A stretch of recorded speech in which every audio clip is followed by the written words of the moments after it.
Nauna raw sa pagbabagong ilang retiradong heneral kaya makikilahok na sila sa malawakang protesta kontra korupsyon sa Nobyembre at 30. Live mula sa Caloocan, nangunguna sa balita si News 5 House Correspondent Marian Enriquez. Marian, una sa lahat, saan ba galing ang impormasyong yan at may banta ba ng kudeta?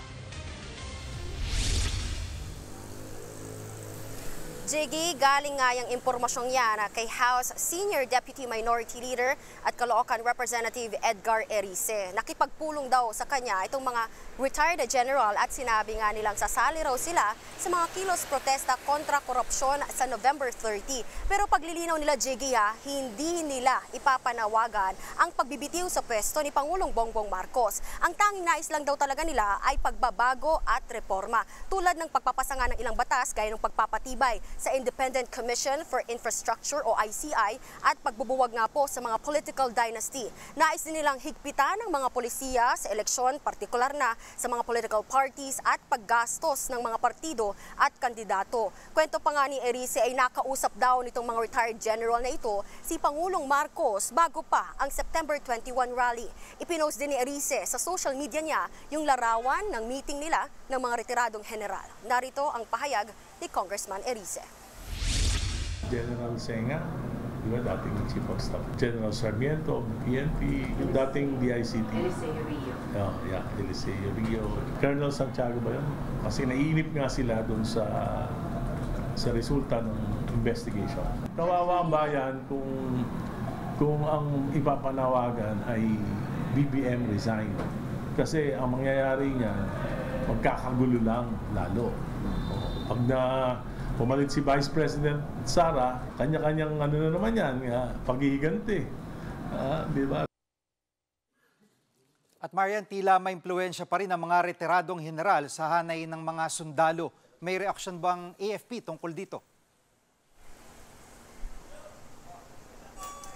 Jiggy, sinusubukan pa nga natin kunin ang panig ng AFP pero wala pa rin silang tugon sa ngayon. Pero dati nang sinabi ng AFP na mananatili silang tapat sa konstitusyon. Kung matatandaan mo rin, Jiggy, mismong si AFP Chief of Staff General Romeo Bronner ang umamin noon na may mga retired general na nag-uudyok sa kanilang magkudeta. Pero nanaig pa rin daw ang katapatan sa serbisyo ng mga sundalo. At kahapon lang din, Jiggy, sinabi nga ni Bronner na tiwala pa rin si Pangulong Marcos sa AFP. Narito ang kanyang pahayag. Ang bilin niya parati sa akin is take care of the country. Make sure that the country is safe. Malaki po ang tiwala ng ating Pangulo, ng ating Secretary of National Defense na kayang-kaya po natin panatiliin ang kapayapaan, ang peace and order.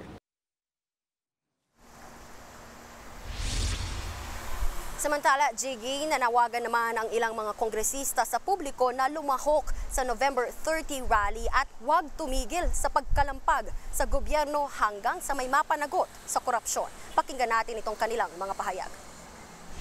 Ang tunay na horror story sa ating bansa ngayon ay ang mga ghost projects at matinding korupsyon. Sa katunayan nga, punong-puno ng trick or treat ang gobyerno ngayon. Inep is real. Tandaan natin, kapag mas nagtatagal, mas pabor ito dun sa mga akusado. At Marian, matanong ko na rin, may reaksyon ba si Congressman Erice sa mga inimbestigang proyekto sa kanyang distrito, partikular yung mga proyekto sa ilalim ng termino ni dating Congresswoman Mitch Kayon-Uy?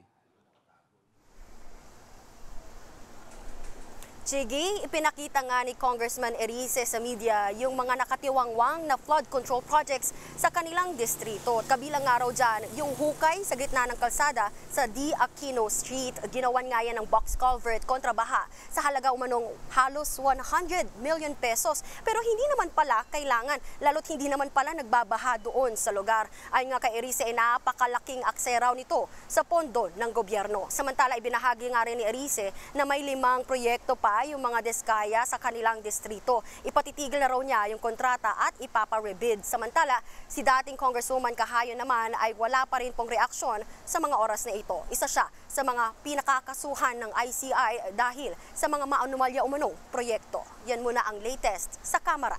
Balik sa iyo, Jiggy. Yan ang ulat ni Marian Enriquez live mula sa Caloocan.